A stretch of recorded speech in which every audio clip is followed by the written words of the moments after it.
Khanauri border पर किसान नेता जगजीत सिंह डल्लेवाल का अनशन आज 100वें दिन में प्रवेश कर गया, लेकिन अभी तक किसानों और केंद्र सरकार के बीच कोई समझौता नहीं हो पाया है। डल्लेवाल के समर्थन में हरियाणा के किसान सड़कों पर उतर गए हैं। उन्होंने एक दिन का सांकेतिक भूख हड़ताल करने का ऐलान किया है।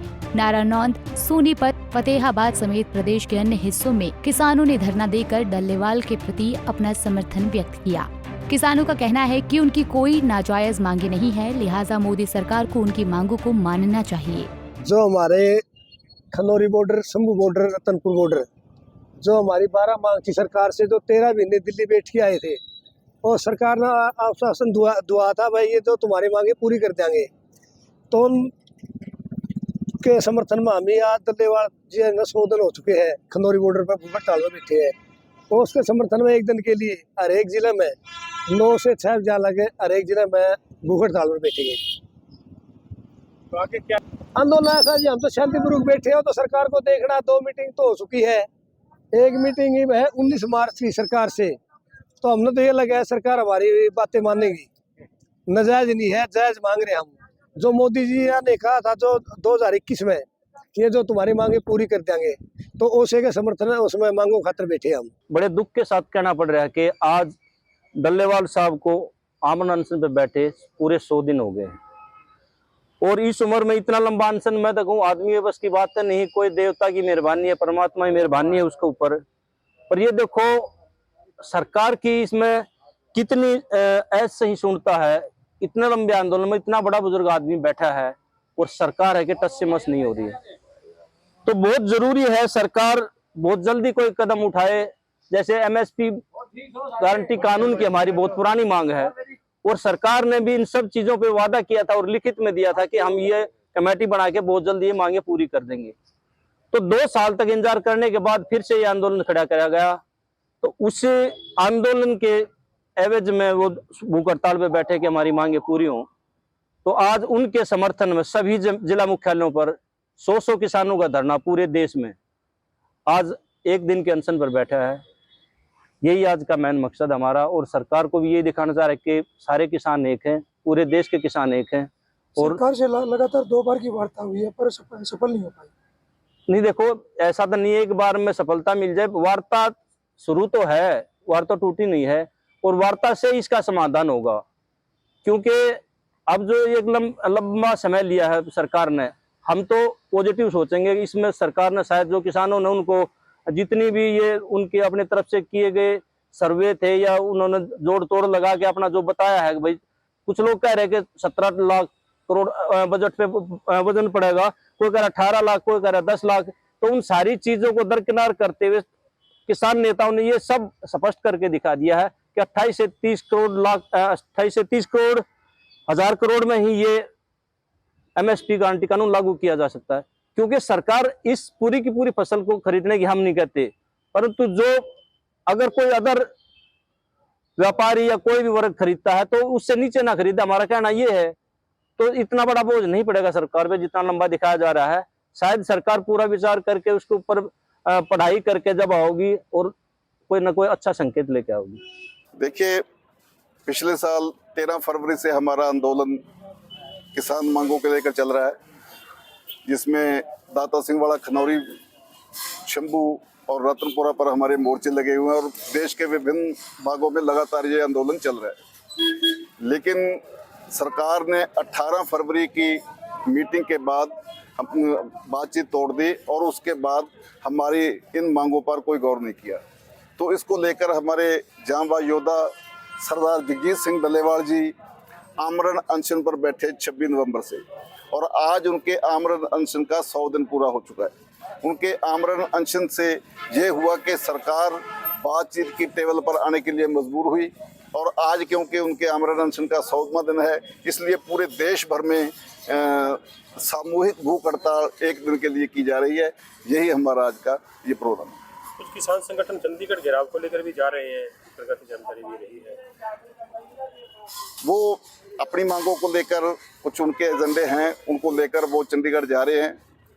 चलो, जो भी एजेंडे हैं हमारे, वो भी हमारे ही भाई हैं, वो अपने एजेंडों को लेकर जा रहे थे। लेकिन पंजाब सरकार से कल जो बातचीत हुई बातचीत टूट गई। बातचीत टूटने के बाद गैर जमहूरी तरीके से पंजाब सरकार ने जो हमारे किसान भाइयों को गिरफ्तार किया है, हमारे बुजुर्ग नेता सतनाम सिंह बैरू जो कि लगातार पिछले 1 साल से खनौरी मोर्चा पर बैठे हुए हैं, उनको भी घर से उठा लिया है। तो हमारे जो इस आंदोलन में शामिल है उन हमारे किसान भाइयों को भी घरों से उठा लिया गया है और जो दूसरे भाई हैं उनको भी उठाया गया। मैं सभी की कड़ी निंदा करता हूं सरकार के इस गैर जमहूरी तरीके की। 1 साल से हमारा आंदोलन चल रहा है। हम दिल्ली जाकर हमारी राजधानी में हमारी सरकार के सामने अपनी बात रखना चाहते थे, लेकिन हमें हरियाणा पंजाब बॉर्डर पर रोक लिया गया। हम जहां से चले थे तो हमें यार्की में रोक लिया गया था। तो हमें गैर जमहूरी तरीका अपनाते हुए सरकार ने दिल्ली नहीं जाने दिया। और अब पंजाब सरकार ने, क्योंकि हमारे पंजाब की राजधानी भी चंडीगढ़ है, तो अब चंडीगढ़ में जाकर अपना प्रदर्शन, अपना धरना, अपना रोष जताना चाहते थे, लेकिन सरकार ने गैर जमहूरी तरीका, गैर लोकतांत्रिक तरीका अपनाते हुए जो ये किसान भाइयों को गिरफ्तार किया है, ये बिल्कुल गलत है। हम यहाँ से आपके माध्यम से उनसे ये अपील करना चाहते हैं पंजाब सरकार से कि तुरंत उन लोगों को रिहा करे और जो उनकी मांगे हैं उन पर गंभीरता पूर्वक विचार करें। आपको लग रहा है कि कहीं पॉजिटिव जरिए में जा रही है बातचीत, क्योंकि 2 बार बातचीत हो चुकी है, केंद्रीय मंत्री भी आ चुके हैं? जो केंद्रीय मंत्रियों के साथ बात हुई है, पहली जो मीटिंग थी उसमें प्रहलाद जोशी जी आए थे। दूसरी मीटिंग बिल्कुल सीरियस, एग्रीकल्चर मिनिस्टर चौहान साहब आए थे, पीयूष गोयल जी आए थे और प्रहलाद जोशी जी आए थे। तो हर मुद्दे पर तथ्यों के आधार पर हमारी बातचीत हुई है। जो हमने तथ्य सरकार के सामने दिए हैं, सरकार के पास तुरंत उनका कोई जवाब नहीं था। हमने ये पूछा कि एमएसपी लागू होने से सरकार को क्या दिक्कत आ रही है, तो उनके पास कोई ठोस जवाब नहीं था। तो जब हमने हमारे तथ्य रखे तो सरकार ने ये कहते हुए कि हम इन तथ्यों का अध्ययन करना चाहते हैं, इसके लिए हम एक और मीटिंग में बैठेंगे, उससे पहले हमें इन तथ्यों के आप जो भी हैं आप लिंक दे दो, उन लिंक पर हम अध्ययन करेंगे और उसके बाद उस मीटिंग में हम इस पर कोई फैसला लेंगे। डल्लेवाल जी लगातार धरने पर बने हुए हैं, अगर कोई लगता है आपको कि स्थिति बिगड़ने का चांस भी हो सकता है, क्योंकि तबीयत उनकी लगातार जो है डाउन, क्योंकि आप भी बता रहे हैं 100 दिन से भूख हड़ताल पर है? हाँ जी, बिल्कुल। पिछले कुछ दिनों से अचानक से उनको एक दिन बुखार आ गया, 103.6 बुखार हो गया था। फिर अचानक से उनका बीपी बढ़ गया, 196 के आसपास उनका बीपी हो गया था। फिर एक दिन मैं भी रात को 12 बजे वहीं पर था, तो अचानक से उनको कंपकपी शुरू हो गई, कोई अंदर से कुछ ऐसी कोई गड़बड़ हुई। तो बाद में डॉक्टर की वहाँ पर टीम थी, उन्होंने उसको कंट्रोल किया। तो पता नहीं जी कब क्या हो जाए। कोई भी और ये स्थिति तैयार है आप उसके लिए? हर कॉल के लिए दिन रात हम पूरी तरह से तैयार हैं, जो भी कॉल आएगी। बल्कि कॉल एसकेएम नॉन पॉलिटिकल और केएमएम दोनों फॉर्म बैठकर लेंगे और मैं भी उसका हिस्सा हूँ, मैं हर मीटिंग में उसके शामिल होता हूँ।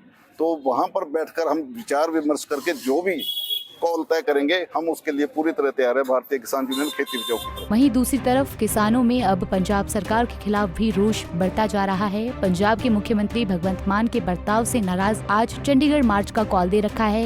हरियाणा के युवा किसान नेता अभिमन्यु कोहाट ने पंजाब सरकार द्वारा किसानों पर की गई कार्रवाई की तीखी आलोचना की है।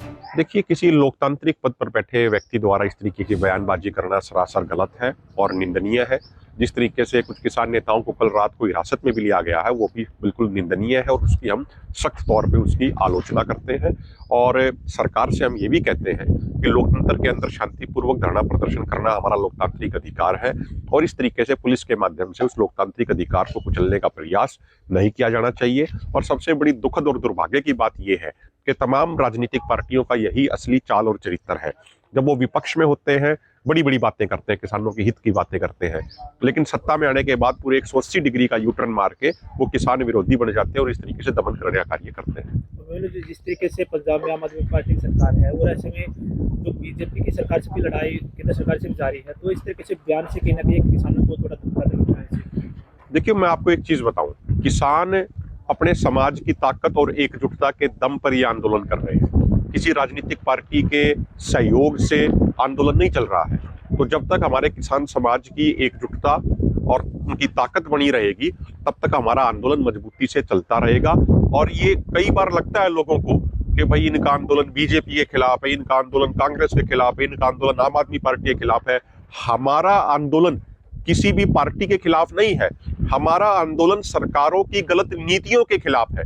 चाहे वो WTO की नीतियां हो, चाहे वो वर्ल्ड बैंक की नीतियां हो, चाहे वो IMF की नीतियां हो, हमारा आंदोलन उनके खिलाफ है। 1990 के दौर में जब GATT आया था और उसके बाद फिर वो WTO का AOA एग्रीमेंट ऑन एग्रीकल्चर बन गया 1995 में, उसी समय से अगर आप देखेंगे किसानों की आत्महत्या भारत में बहुत ज्यादा बढ़ गई और उसी समय से किसानों के आंदोलन है वो भी और भी ज्यादा तेज हो गए। तो इसको इस तरीके से नहीं देखना चाहिए। अगर हम आंदोलन को किसी एक पार्टी विशेष के खिलाफ देखेंगे तो मुझे लगता है उसको हम बहुत एक सीमित दायरे में देख रहे हैं। किसानों का जो आंदोलन है वो सरकारों की गलत नीतियों के खिलाफ है, चाहे बीजेपी की सरकार हो, चाहे आम आदमी पार्टी की सरकार हो, चाहे कांग्रेस की सरकार हो, चाहे अन्य किसी पॉलिटिकल पार्टी की सरकार हो।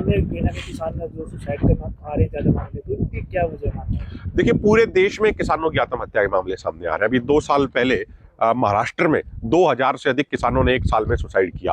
कर्नाटका का आंकड़ा सामने आया, किसानों ने बहुत ज्यादा सुसाइड किया। हरियाणा में, पंजाब में, तमाम जगहों पे किसानों को आत्महत्या करने पे मजबूर होना पड़ रहा है। समझने की बात यह है, आत्महत्या किसान करता क्यों है? किसानों की आत्महत्या के पीछे सबसे बड़ा कारण है कर्ज।